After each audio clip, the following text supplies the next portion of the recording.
সুখদেব ব্রহ্মচারী ডাকিয়া কহিলেন তখন, মধুর কৃষ্ণ কথা ভক্তিভাবে শুনো নরোত্তম। হে রাজা,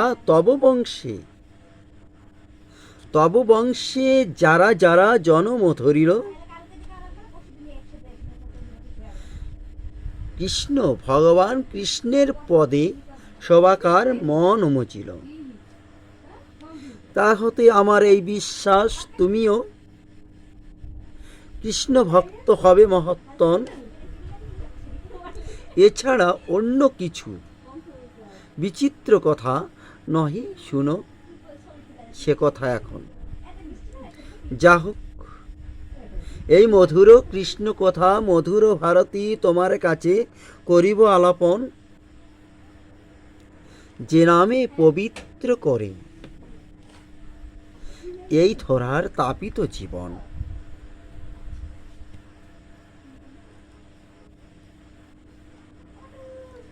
কৃষ্ণ কথা শুনিবার তরে রাজা পরীক্ষিত অতীব উৎসুক হইয়া সুখদেব ব্রহ্মচারীর কাছে প্রশ্ন করে সে পুলকে মচিয়া। জিজ্ঞাসা করে, ইহে সুখদেব ব্রহ্মচারী, দয়া করে বলুন, মোক্ষধাম কার হাতে? কে মোক্ষধামে নিতে পারে? মোক্ষধামের তুল্য আর যা কিছু সব এই বিচিত্র সংসারে। তখনই সুখদেব ব্রহ্মচারী ডাকিয়া কহিল, শুনো রাজা পরীক্ষিত,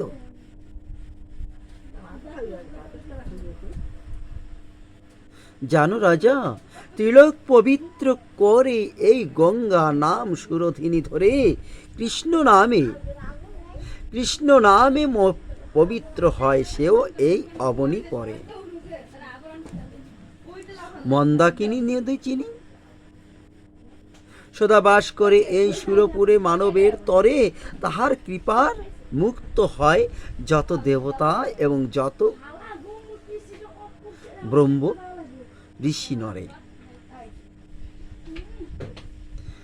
এই ধরার বুকে অলকানন্দ সেও করে অধিষ্ঠান।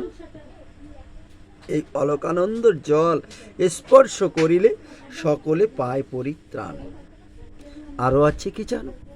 পাতালে আছেন সদা দেবী ভগবতী, সেহেতু পবিত্র সদা হয় ওই পাতালে নাগেরও বসতি।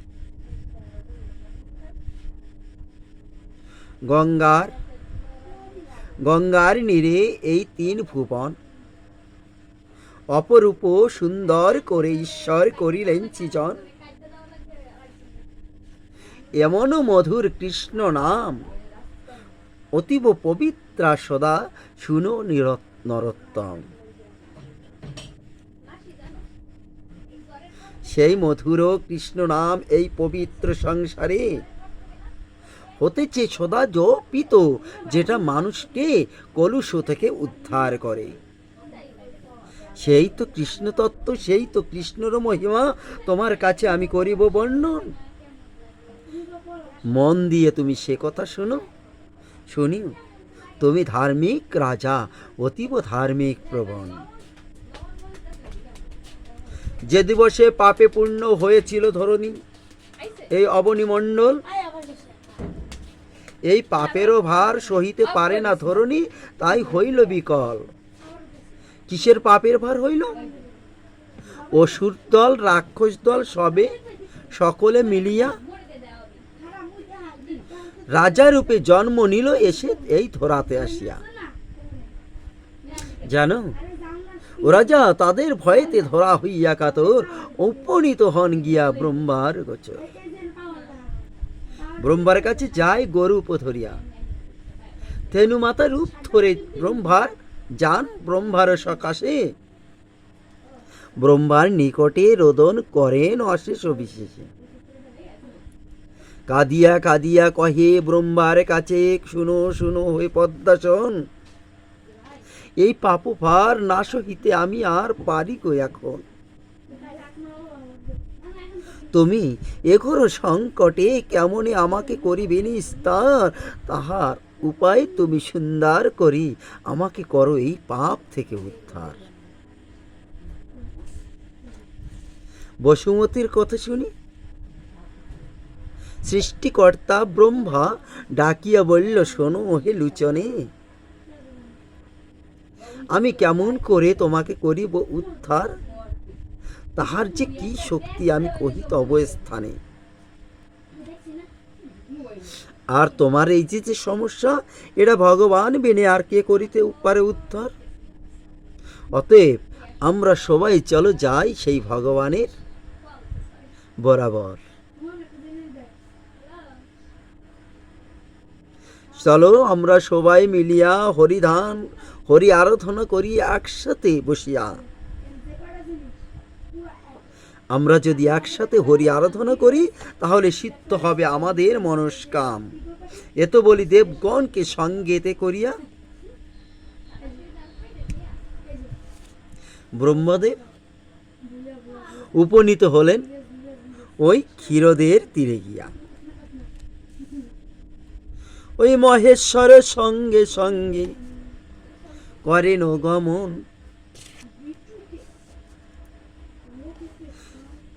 মহেশ্বর ভোলানাথ ওই পৃথিবীর অনুগামী হলেন। পৃথিবী যে পথে গেলেন ভোলানাথ সেই পথে উপনীত হলেন। আর সেই ক্ষীরদের তীরে উপনীত হয় যত অমর, যত ব্রহ্মর্ষি ঋষিগণ পুরুষ সূক্তেতে স্তব করে। অতঃপর সবাই পুরুষ সূক্তেতে সেই পরমেশ্বরের আরাধনা করে। কি আরাধনা করে? জয় জয় পরমেশ্বর বিশ্বের জীবন, পৃথিবীভার দূর কর রক্ষ শিরগণ। এই রূপে সবে মিলে করিছে স্তবন।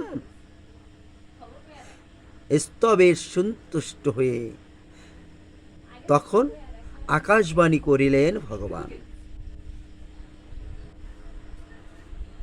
কি আকাশবাণী করিলেন? সে কথা যে আকাশবাণী করিল সে কথা শুধু ব্রহ্মা শুনিল, আর কেউ শুনিতে না পেল। যখন ব্রহ্মা শুনতে পেল, অন্য দেবতারা শুনতে পেল না, তখন ব্রহ্মা ডেকে ডেকে সমস্ত দেবতার কাছে কয়, কি কহেছে, কি কথা বলিয়াছে পরমেশ্বর, শুনেছ নিশ্চয়? দেবতারা বলল, না, আমরা তো শুনতে পাই নাই, তোমার কাছে কি বলেছে সে কথা তোমার মুখে আমরা শুনতে চাই। তখন বলল, কি বলল? না শুনিনি এই কথা। কহিল ডাকিয়া যত দেবগণ, কি কহিল? জনার্দন তোমার কাছে তুমি দয়া করে কহ পদ্মাসন। তখন ব্রহ্মা ডাকিয়া কহে, শুনো শুনো শুনো তোমরা অমরণিকর। বলিলেন, শূন্য ভরে থাকিয়া যে কথা স্বয়ং গদাধর। কি বলিলেন? হরিবার এ পৃথিবীর হরণ করিবার তরে এই পৃথিবীর এই নিদারুণ ভার যদুকুলে হব আমি, যদুকুলে এসে আমি হব অবতার। যদুকুলে এসে কৃষ্ণরূপে জন্ম নিয়ে তোমার এই পাপভার আমি করিব উদ্ধার। আমি কৃষ্ণরূপে জন্ম নিব ওই বসুদেবের ঘরে। হে দেবতাগণ, তোমরা যাও পরস্পরে জন্মগ্রহণ করো ওই যদুকুলে গিয়ে। সেই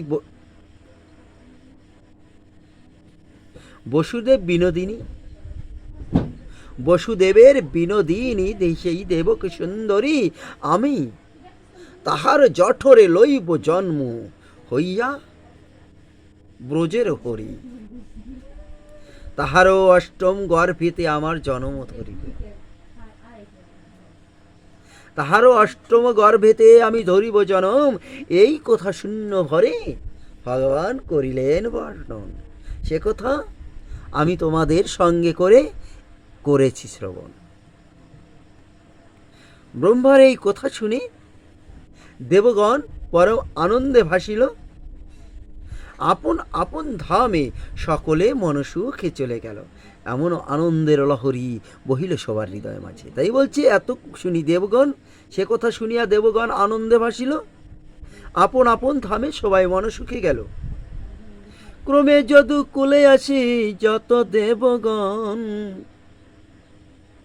ওই ধরা ভার হরিবারে লোভিলা জনম। ভাগবতী ভাগবতী এই হরিরও কথা, কৃষ্ণেরও কথা।